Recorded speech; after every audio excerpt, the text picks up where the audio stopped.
Good evening, everyone, and thank you for joining us for the second of a series of ballot measure forums hosted by the Council of Neighbors and Organizations. During these webinars, proponents and opponents of the measures will discuss their positions and answer audience questions. The Council of Neighbors and Organizations is dedicated to empowering neighborhoods to improve their communities through education and connection. We help our neighbors connect through neighborhood events. We help them build resources and leadership of neighborhood organizations and promote and strengthen civic engagement, of which this is one of those events. Tonight, we will address Proposition 113 that includes Colorado in a compact with other states to commit their electors, members of the Electoral College, to the winner of the popular vote. We are grateful to have with us State Senator Michael Foote, who will be speaking on behalf of Proposition 113, and Monument Mayor Don Wilson, who will speak against the proposition. My name is Richard Strasbaugh, and I'll be moderating on behalf of CONO.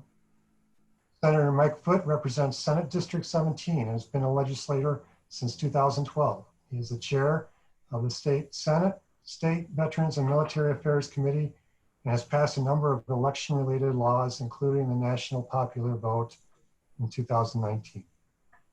Mayor Don Nelson was elected to the Town of Monument Board of Trustees in 2016 and then elected Mayor of Monument in 2018. He is co-sponsor of the referendum against Proposition 113. Mayor Wilson is a veteran of the United States Marine Corps and a graduate of the Leadership Program of the Rockies. He is also a member of the Pikes Peak Area Council of Governments, the I-25 GAP Coalition, the I-25 Steering Committee, and the Monument Economic Development Committee. Senator Foote and Mayor Wilson, thank you so much for participating in the event. We appreciate you being here. Of course, thanks for having us. Okay. This is going to be a pretty informal discussion. You'll both have about 5 minutes to make an opening statement. And then the audience and myself will all have an opportunity to ask questions of you. For those of you viewing and listening, to ask a question, please click on the Q&A icon at the bottom of your screen and type in your question. Only the host and presenters will be sharing their screens during this meeting. All microphones and video cameras will be muted and off. And to ensure a productive meeting for all, we ask there be no disruptions, delays, or other interference with the meeting. So after all that housekeeping, Mayor Wilson, why don't we start with your opening statement? Excellent. Thank you, Richard, and thank you for hosting this. I'm supporting a no position on the national popular vote, and it comes down to the fact that Colorado's 9 electoral votes should go to the presidential candidate that the people of Colorado vote for.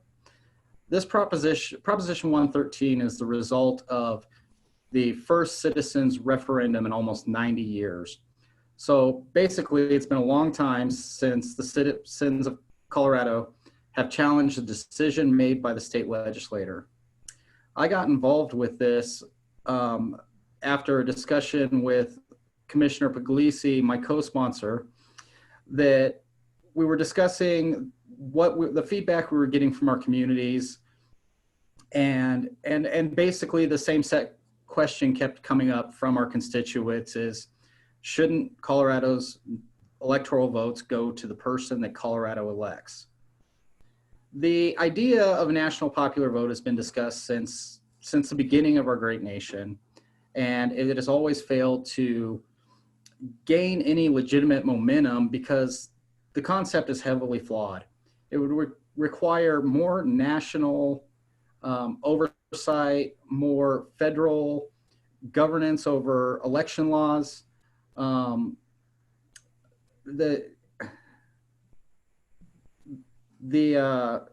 election of the president is our only election where the state and its population are combined for a united voice on a national level. And then, so this gives every state a voice in our country. Now we have the Interstate Compact, which Proposition 113 isn't actually about a national popular vote. It's about an interstate compact.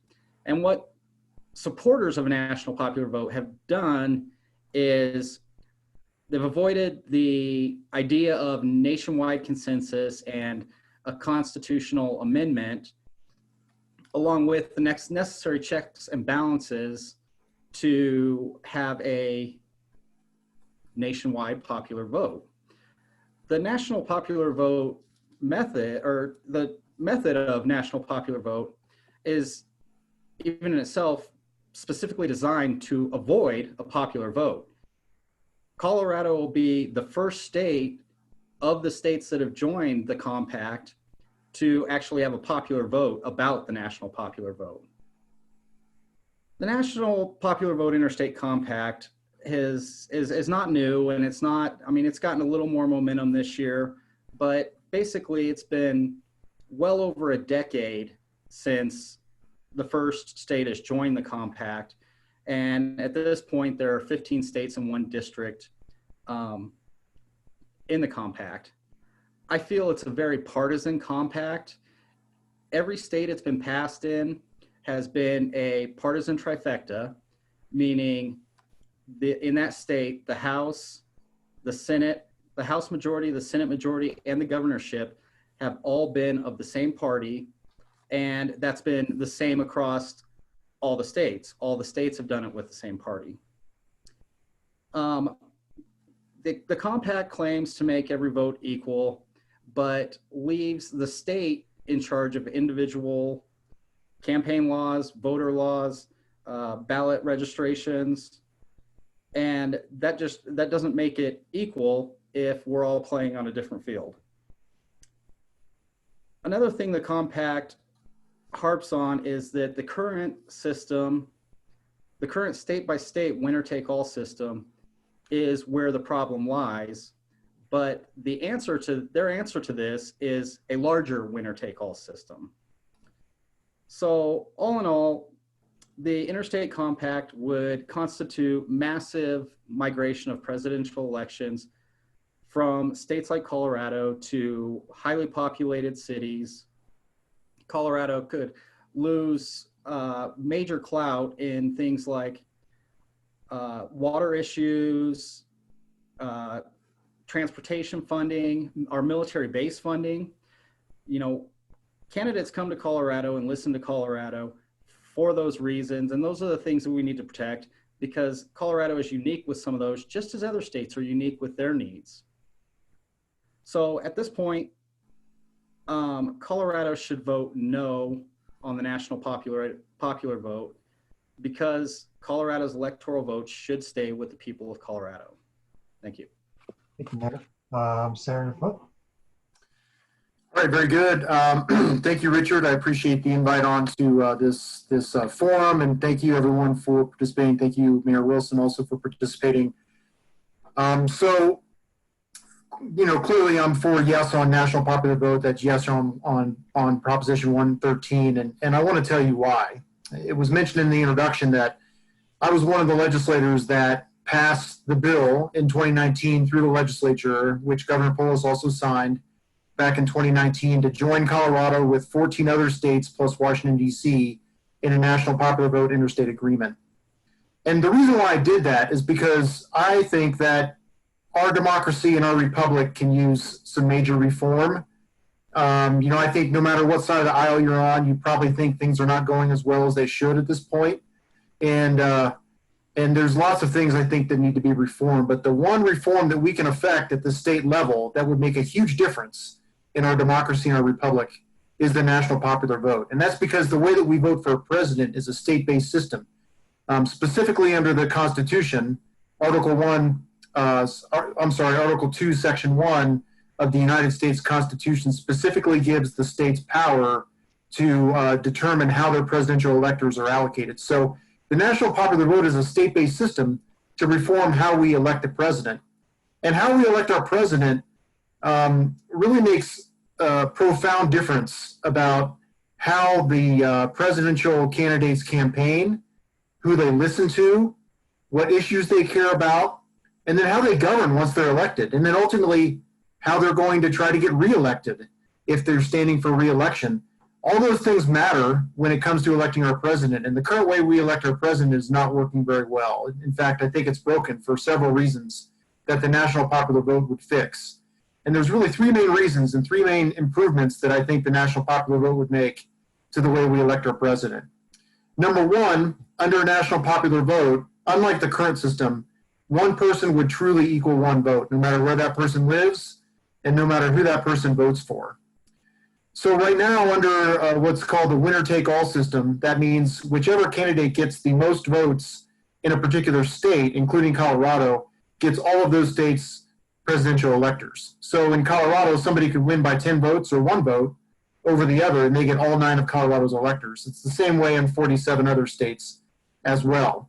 So the winner-take-all system means that whoever's on the minority side of that particular state for president, their vote gets tossed aside. Their vote doesn't matter, which would make a lot of sense if you're talking about a statewide race.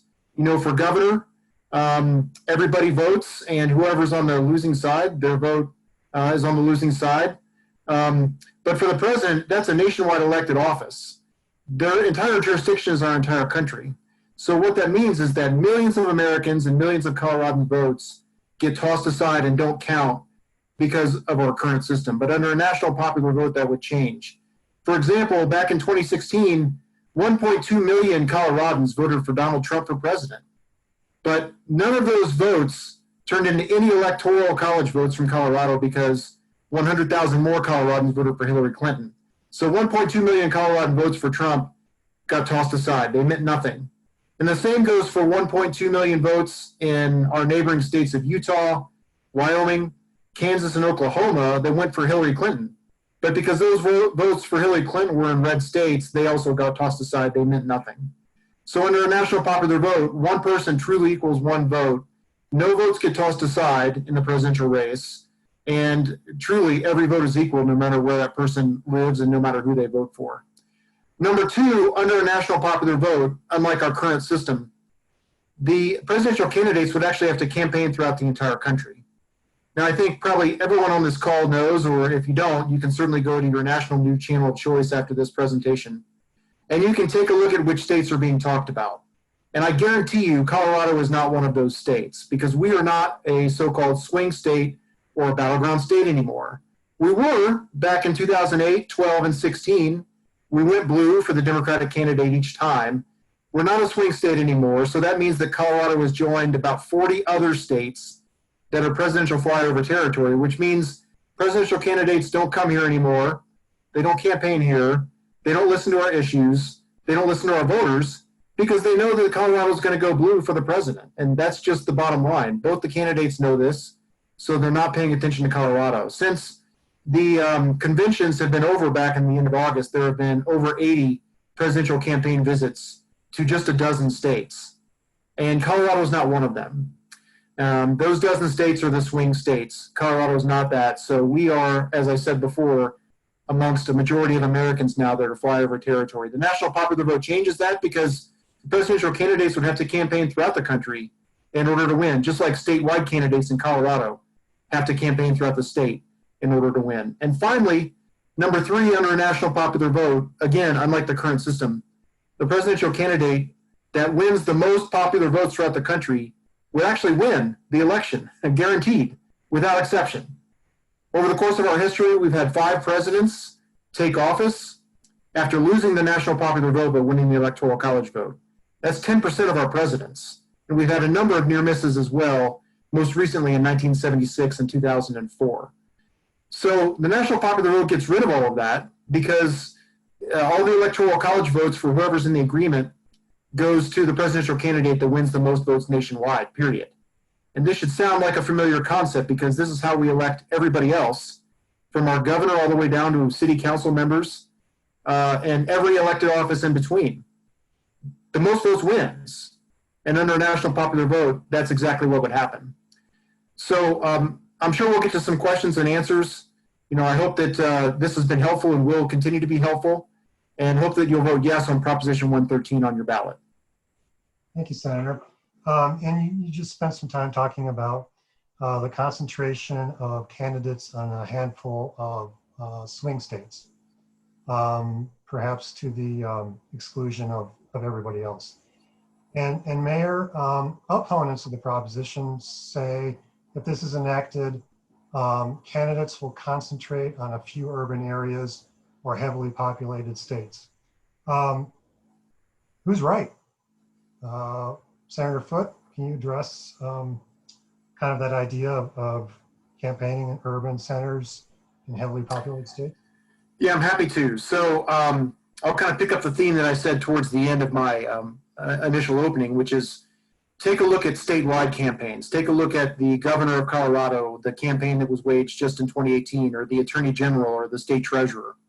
Or back when we were a swing state, the presidential campaigns, like back in 2016 or 2012, what they did in order to win the majority of votes within the state.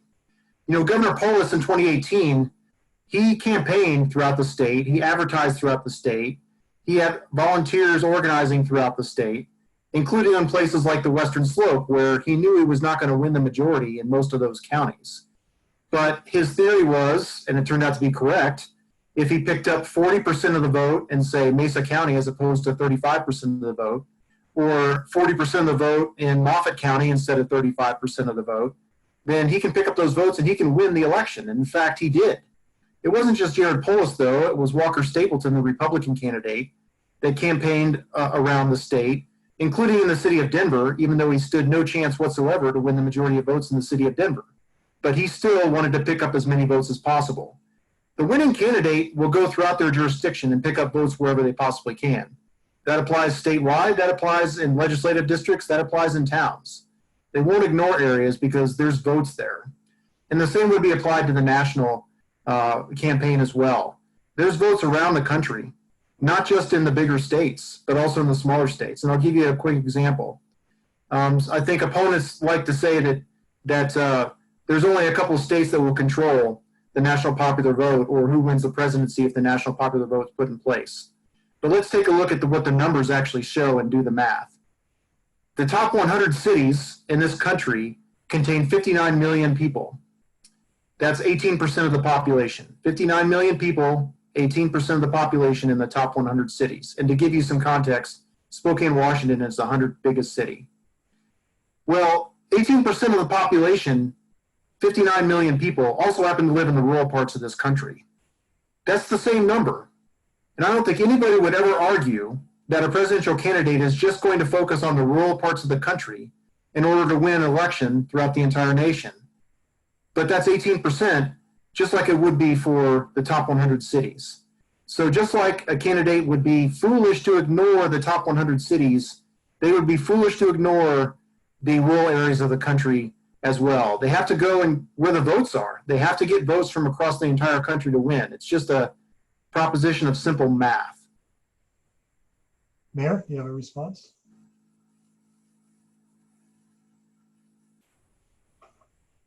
Mayor, we can't hear you. You're muted.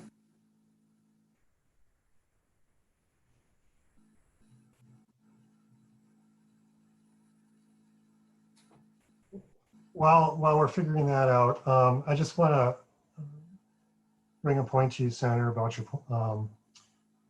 your previous statement. Swing states aren't permanent. They change. Colorado changed, like you mentioned. So if states aren't going to permanently be swing states, doesn't that argument fall down a little bit? Well, under national popular vote, we don't have to worry about if a state's a swing state or not. So swing states are typically swing states for about 3 cycles. Colorado fit that mold for sure. You know, just like Missouri was back in the 90s or early 2000s, just like Iowa was. Many states are swing states for about 3 cycles, but under a national popular vote, you don't have to worry about whether or not you're in a swing state or not. If you're in the United States, your vote matters, and you as a voter will be sought by the presidential candidates. So Coloradans will matter under a national popular vote, no matter if we're a swing state or not. And all of the data, all of the information that we have, including what the candidates are actually doing this election cycle, indicates that we are not. Well, that's not fair. I don't see why we're so much worse than we were in 2016. Now that we're in 2020 or going forward to 2024, we should be relevant in every single election, no matter what, just like everybody else in the rest of the country, regardless of whether or not they're a competitive swing state. Thank you, Mayor. Are you on? You're still muted. Oh, this should work out perfectly for me. Yeah. Okay, I'm going to go ahead and ask you another question, Senator. May, are you on? Can you Can you hear me? Yes, please. Okay. Sorry about that. I don't know what went wrong there. Please So- go ahead and respond to Go it. ahead. So we were talking about the swing. What was the original question? So the question was, proponents of 113 state that presidential candidates concentrate on a handful of swing states to the exclusion of the rest of the country. Opponents say candidates will concentrate on urban areas and heavily populated states if we have a national popular vote compact. What do you say? What's your opinion on that? So I think it's clear that the presidential campaigns will migrate to the mass populations. When you talk about the 100 cities with the highest populations, first of all, you're talking about the actual city limits. You're not talking about the major metropolis surrounding them. And you'll also notice that a large majority of these cities are coastal cities. And this takes the center of the country kind of out of play. The other thing I hear mentioned is the 18%.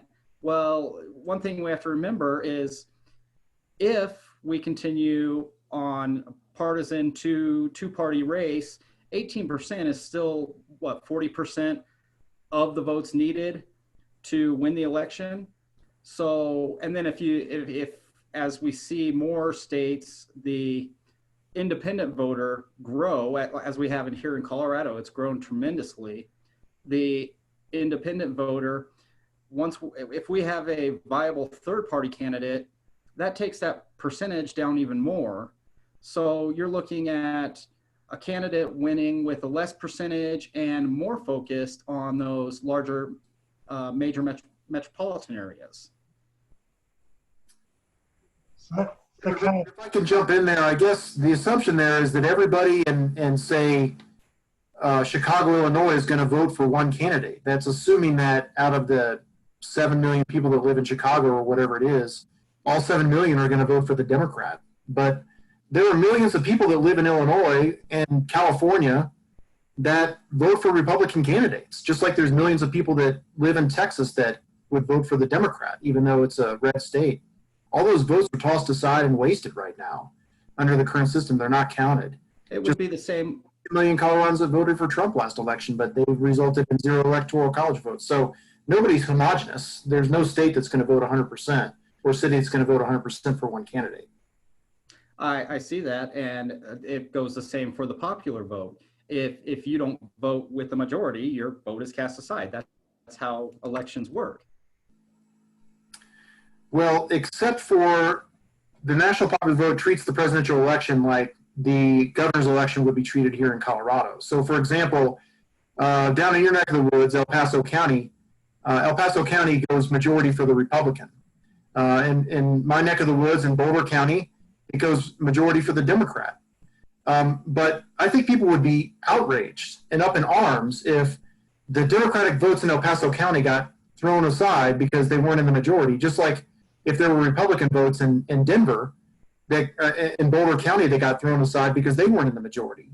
In the governor's race and any statewide race in Colorado, every single vote counts, and then the most votes wins.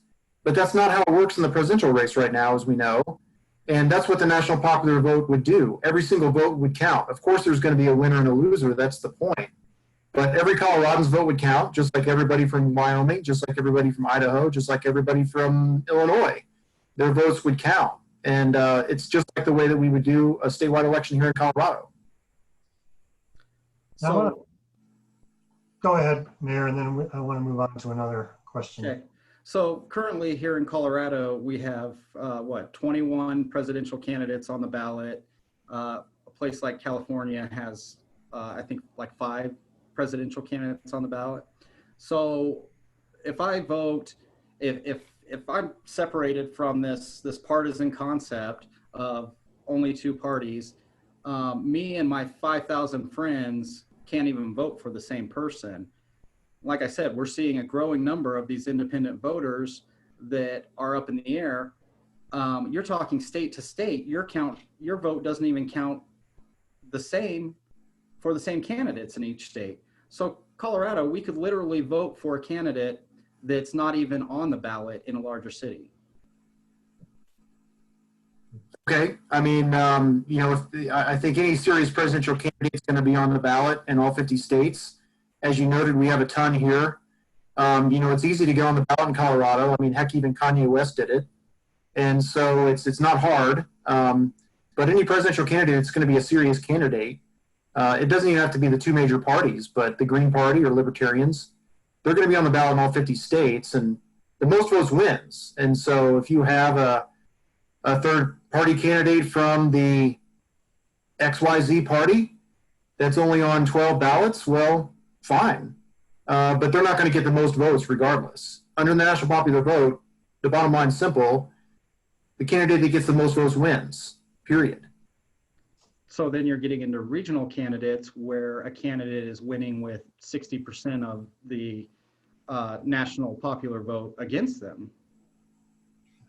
So like you said, if we have a Green Party candidate that is really popular in the South, this is one thing that Kennedy was afraid of for a national popular vote, is he was afraid he would have too much support from the Southeast, and that his election would reflect that percentage, that giant percentage of basically one demographic.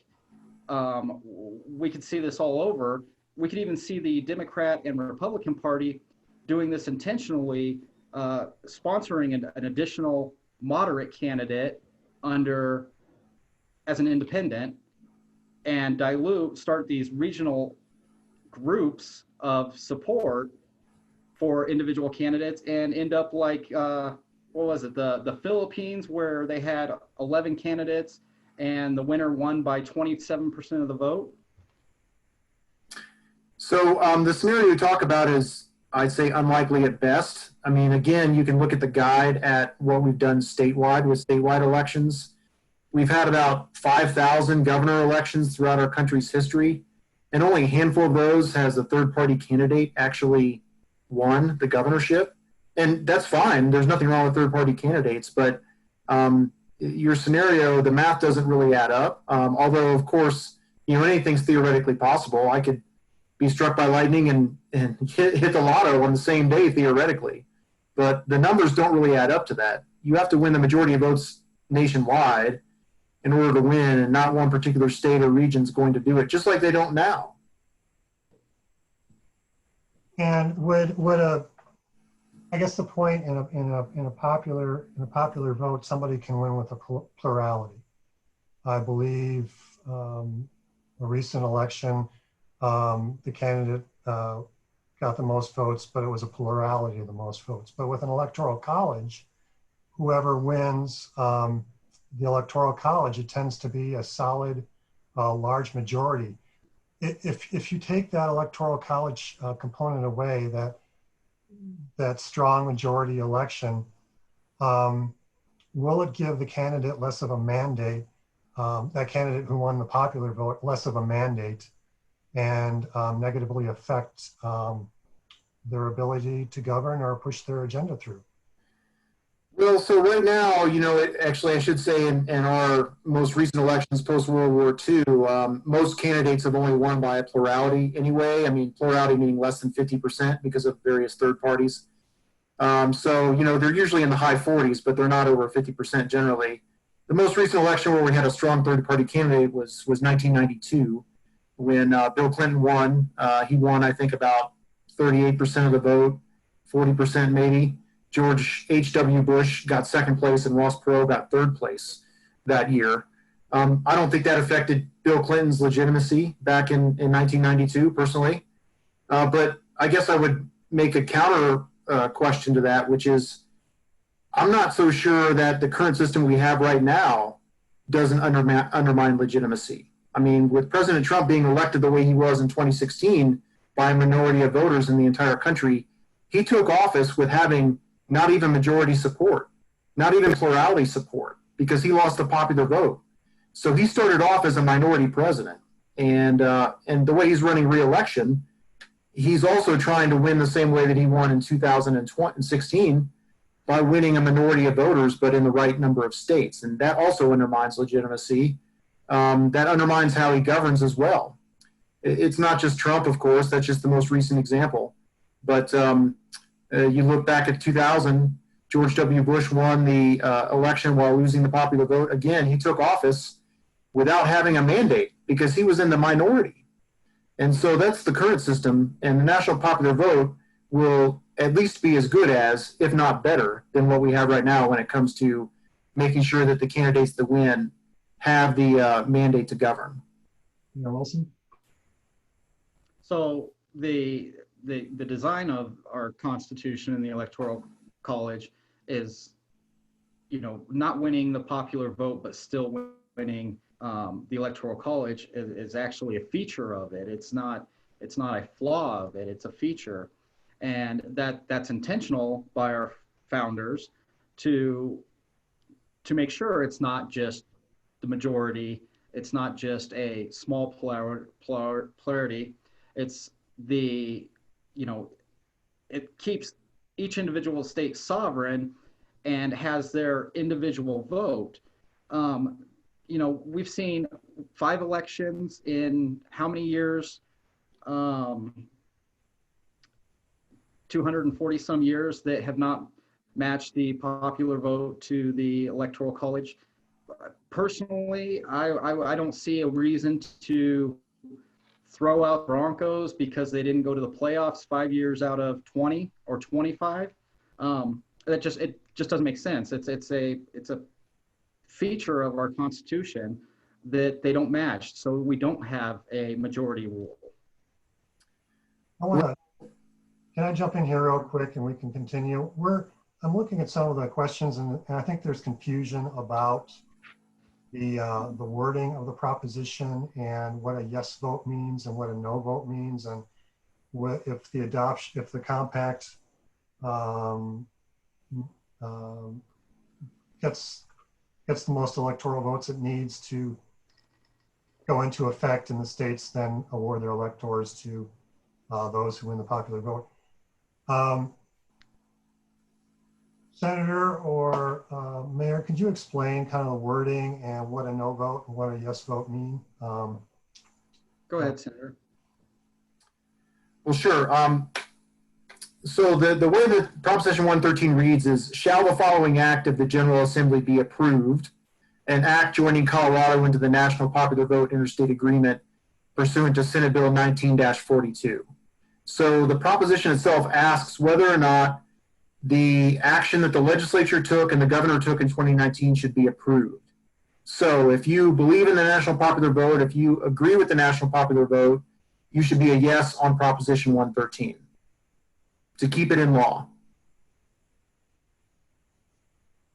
I think hopefully that clears up. If it's still not clear, please use the Q&A. And just to add to what the senator said, this still doesn't put it into effect. The size of the compact still needs to grow to the 270 votes.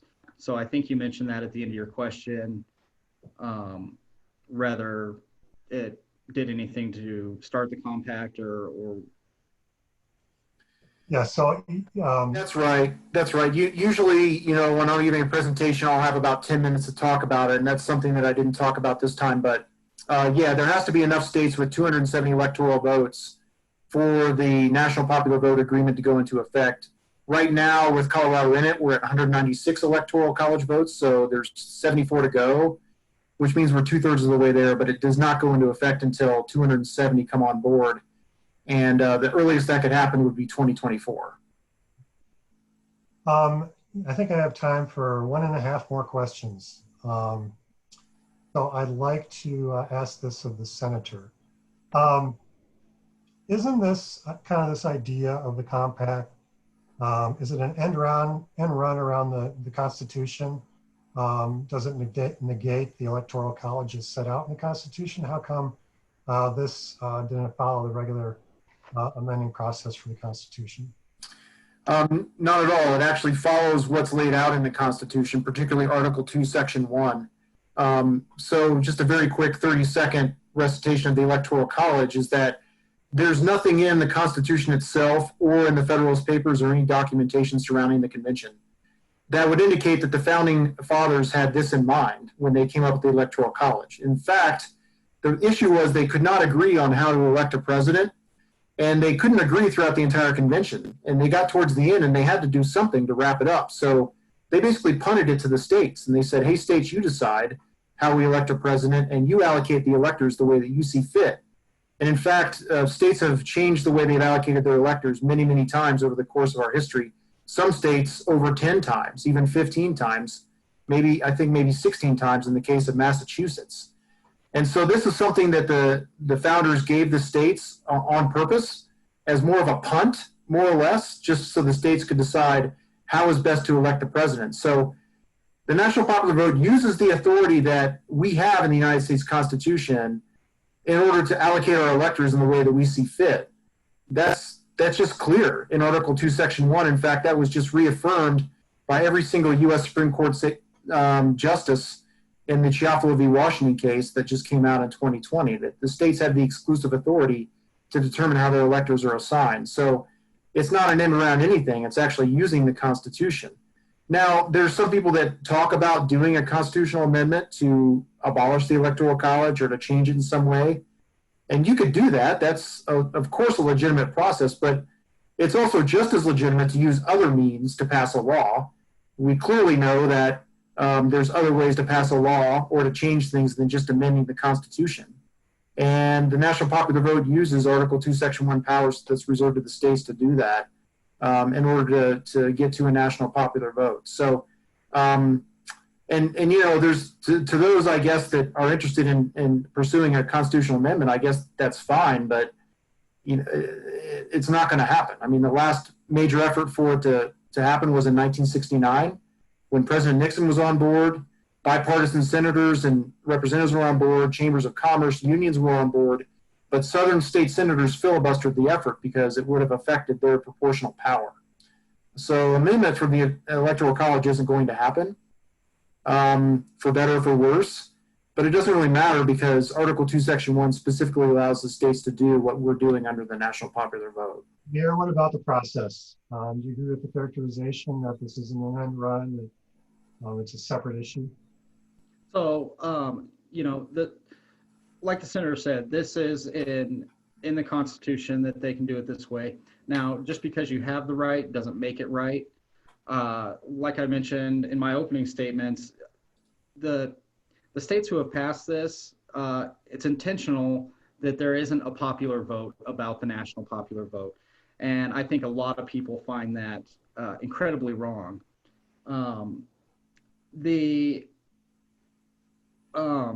Sorry, I lost my train of thought there.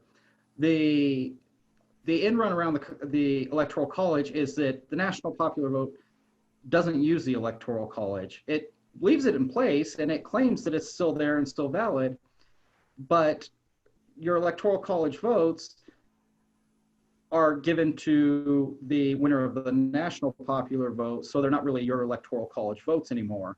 In fact, New York, speaking of the case that the senator was just speaking of, New York just was putting together a Senate bill that would affirm that their electoral votes went to the winner of New York's popular vote. And I don't know what happened there, but they paused this bill. I think they realized that it contradicted, you know, their membership to the national popular vote. But yeah, it doesn't use the Electoral College the way it's intended to, and it is a way to do it without getting voter approval and without doing a constitutional amendment. And one last quick question. In terms of, the argument's been made that with a national popular vote, there may be more need for recounts, more opportunity for uncertainty, especially on election night. Have you addressed that, Mayor? I mean, what's your view on that? So yes, the way our current system is, since each election is contained within the state, any flaws or any foul play in your state doesn't affect every other state's vote, or the award of the electoral votes. So this is going to be a huge problem. There's nothing in the interstate compact that addresses these issues. It's just, hey, go for it, and there's no standard, there's nothing in place for accountability. So if a larger state has some election fraud, then every other state's got to wait till they figure it out, or just go with word of mouth. They said they think they have this many. Senator? And so that's the concern there. Right. So before we sign off, I was noticing on the Q&A that there was a question about proportional electoral allocation, and I'm happy to answer that if we have time to do that. But let me get to this issue of perpetual litigation and recounts. Now, first of all, under our current system, that's a threat right now. And look, you have to look no further than the year 2000 in Bush v. Gore that determined who won the president. The Supreme Court determined that under Bush v. Gore because the state of Florida came down to 537 popular votes. And they have a winner-take-all system, so 537 popular votes determined how all of their 29 electors went, and that determined the presidency. And that was heavily litigated. It's going to be the same thing if we continue going on with a winner-take-all path, because you have very small vote margins in places like Michigan with 10,000 or less, or Pennsylvania, or any other swing state. And that's going to get even more common, I think, as time goes on. So that's the current system. Now, again, I'll kind of draw your attention to how things work in a statewide election as to show a model for how it would work in a nationwide election. Here in Colorado, for a statewide election, like for governor or attorney general, there almost always is some kind of a dispute about how things are counted in a particular precinct or even in a county. You know, Adams County had some issues this last election. That didn't hold anything up. Adams County still reported their votes eventually, and they got their issues resolved. We still got a governor that was elected. And the reason being is that the margin for victory in a statewide election is fairly large here in Colorado recently, just like a margin for victory for a nationwide election would be fairly large, probably.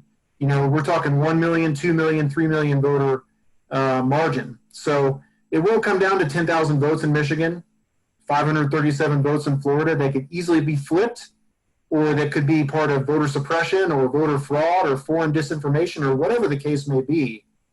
When it's a 3 million vote margin, 10,000 votes in one state is not going to determine who wins or who loses the presidency.